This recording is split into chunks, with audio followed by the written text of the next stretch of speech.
আজকে আমি বিফ কাবাব দিয়ে শর্মা তৈরি করে ফেলেছি। এই কাবাবটা যে কি পরিমাণ স্মোকি আর টেস্টি হয়েছে তা না খেলে একদমই বুঝবেন না। সুপ্রিয় দর্শক, দূরের এবং কাছের দেশ এবং বিদেশের যে যেখান থেকে আমার এই ভিডিওটা দেখছেন সবাইকে আসসালামু আলাইকুম। আশা করি সবাই ভালো আছেন।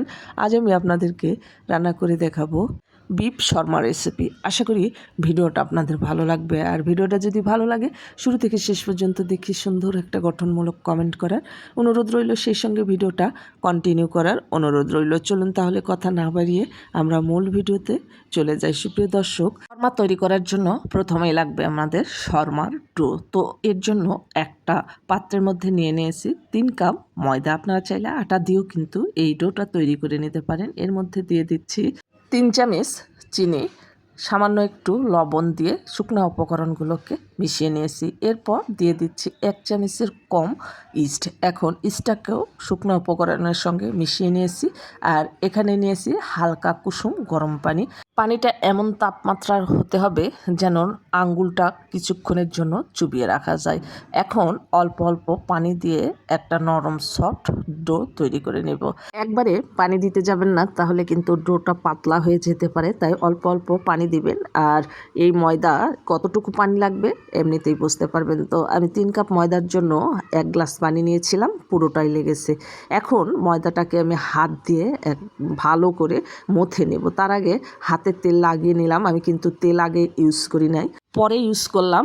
এতে করে হাতে এই ময়দাগুলো কিন্তু লেগে যাবে না। এখন ভালো করে মথে একেবারে 3 থেকে 4 মিনিট এইভাবে মথে আমি একটা নরম সফট মসৃণ একটা ডো তৈরি করে নেব। আর ঢাকনা দিয়ে ঢেকে একটু হওয়ার জন্য গরম কোনো স্থানে রেখে দেব।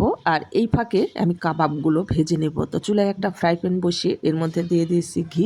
আর ঘিগুলো গরম হয়ে আসলে একে একে কাবাবগুলো দিয়ে ঢাকনা দিয়ে ঢেকে 4 মিনিট আমি রান্না করে নিয়েছি। একটা পাশ যখন লাল লাল হয়ে আসছে তখন উল্টিয়ে দিয়েছি। আর এই কাবাব দিয়ে শর্মা যে কি পরিমাণ টেস্টি ছিল, ট্রাস্ট মি, বিশ্বাস করতে পারবেন না। আমি বিফ দিয়ে এই কাবাবটা তৈরি করেছি। আপনারা চাইলে কিন্তু মুরগির মাংস দিয়েও এই কাবাব তৈরি করে আপনারা এই যে শর্মাটা তৈরি করতে পারেন। দেখেন আমি লাল লাল করে ভেজে নিয়েছি। আর এখন আমি উঠিয়ে এগুলো সাইডে রেখে দিচ্ছি আর চলে যাচ্ছি শর্মাটা তৈরি করার জন্য। আর এদিকে দেখেন ডোটা আমার ফুলে একেবারে ডাবল হয়ে গেছে। আমি ভিতরে যে লাম্পসগুলো আছে সেগুলো বের করে দিয়েছি। আর এখান থেকে লেসি আমি কেটে নিয়েছি। এখন এই লেসিগুলোকে আমি একটা বেলুনি পিঁড়ের উপর ময়দা ছড়িয়ে রুটি বেলে নেব। আমরা সাধারণত যেভাবে রুটি বেলি সেমভাবেই রুটিটা বেলে নিতে হবে। রুটিটাকে আমি বেলে নিয়েছি। আর দেখতে পাচ্ছেন এই রুটিটা কিন্তু একটু কষ্ট হয় বেলতে, তবে পরবর্তীতে কিন্তু ঠিকই বেলা যায়। এই যে দেখেন আমি বেলে নিয়েছি। এখন রুটিগুলোকে ভাজতে যাব। তো চুলায় একটা ফ্রাই প্যান বসিয়ে রেখেছি। আর গরম হয়ে গেলে আমি রুটিটা উল্টে দেব। আর দেখেন এই শর্মার রুটিটা কিন্তু একেবারে মানে কোনো দাগ ছাড়া থাকে। তো আমি যেহেতু বাসায় বানাচ্ছি, একটু দাগটা হতেই পারে। একটু চুলার জালটা কমিয়ে সময় ধরে এই শর্মার রুটিটাকে ভেজে নেবেন। তো দেখেন আমি এইভাবে প্রত্যেকটা রুটি আমি ভেজে নিয়েছি। আর আমার রুটিগুলো কিন্তু ভাজা হয়ে গেছে। যেহেতু বাসায় বানাচ্ছি আর বাচ্চাদের চাহিদা যেহেতু একটু বেশি থাকে, আর সেই তো আমি দেখেন কতগুলো শর্মার রুটি আমি ভেজে নিয়েছি। আর দেখেন কত নরম, একেবারে সফট হয়েছে। এই রুটিগুলো কিন্তু দীর্ঘ সময় রাখলে শক্ত হয়ে যায় না। বাসায় বানানো রুটি আর রেস্টুরেন্ট থেকে নিয়ে আসা রুটির মধ্যে কিন্তু রাত দিন পার্থক্য থাকে। বাইরে থেকে নিয়ে আসা রুটিগুলো সঙ্গে সঙ্গে শক্ত হয়ে যায়, খেতে একদমই ভালো লাগে না। আর এই রুটিগুলো দীর্ঘক্ষণ বাইরে রেখে খেতে পারবেন। তো আমি এই রুটিগুলোকে সাইডে রেখে দিচ্ছি। আর যে কাবাবগুলো ভেজে নিয়েছি এখন সেটা রেডি করে নিচ্ছি। এই কাবাবের ভিতরে কাঠিগুলো ফেলে দিতে হবে। তো আমি প্রত্যেকটা কাবাবের কাঠিগুলো ফেলে দিয়েছি। আর এই কাবাবগুলোকে এখন সাইডে রেখে দিচ্ছি। এখন চলে যাচ্ছি শর্মা তৈরি করার জন্য। তো এখান থেকে একটা রুটি নিয়ে নিয়েছি। আর এই রুটির মধ্যে আমি লাগিয়ে নিচ্ছি মেয়োনিজ আর টমেটো সস একসঙ্গে মিক্সড করে নিয়েছি। আর সেটাই রুটির উপর পেস্ট করে নিচ্ছি। এই যে দেখেন আমি রুটির গায়ে বেশ কিছুটা শর্মা আর টমেটো সস একসঙ্গে মিক্সড করে লাগিয়ে নিয়েছি।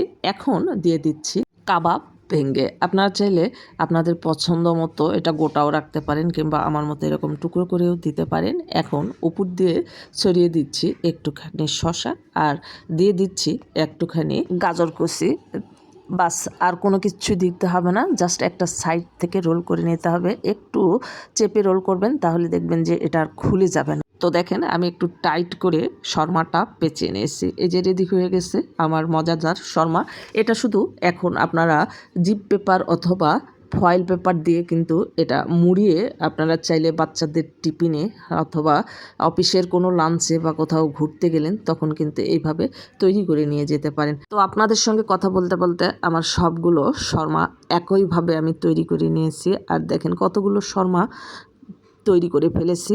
অল্প টাকায় কিন্তু এইভাবে পরিবারের সবাইকে একসঙ্গে নিয়ে তৃপ্তি সহকারে খেতে পারবেন। আর আমি এই শর্মাগুলো তৈরি করেছিলাম, ওই দিন বাসায় মেহমান আসছিল, ওদের এত বেশি ভালো লেগেছে, ওরা অনেক বেশি প্রশংসা করেছিল। আপনারা চাইলে কিন্তু বাসায় এইভাবে শর্মা তৈরি করে পরিবারের সবাইকে খুশি করতে পারেন আর অল্প টাকায় তৃপ্তি সহকারে খেতে পারেন। এই যে দেখেন একটা কেটে আপনাদেরকে দেখালাম, দেখেন কতটা লোভনীয় লাগছে।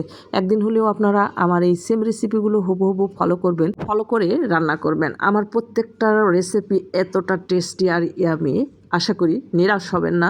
তো আমার ভিডিওগুলো যদি ভালো লাগে আর এইরকম মজার মজার নিত্য নতুন রেসিপিগুলো পেতে চান, তাহলে আমার চ্যানেল সাবস্ক্রাইব করে পাশে থাকা বেল আইকনটা ক্লিক করে রাখবেন, যেন নতুন কোনো ভিডিও ছাড়ার সঙ্গে সঙ্গে নোটিফিকেশান সবার আগে আপনার কাছে পৌঁছে যায়। আর যারা ফেসবুক থেকে দেখবেন, প্লিজ ফেসবুক পেজটাকে ফলো দিবেন, লাইক কমেন্ট শেয়ার করে আমার পাশে থাকবেন। ভালো থাকবেন সবাই, দেখা হবে পরবর্তী ভিডিওতে। আল্লাহ হাফেজ।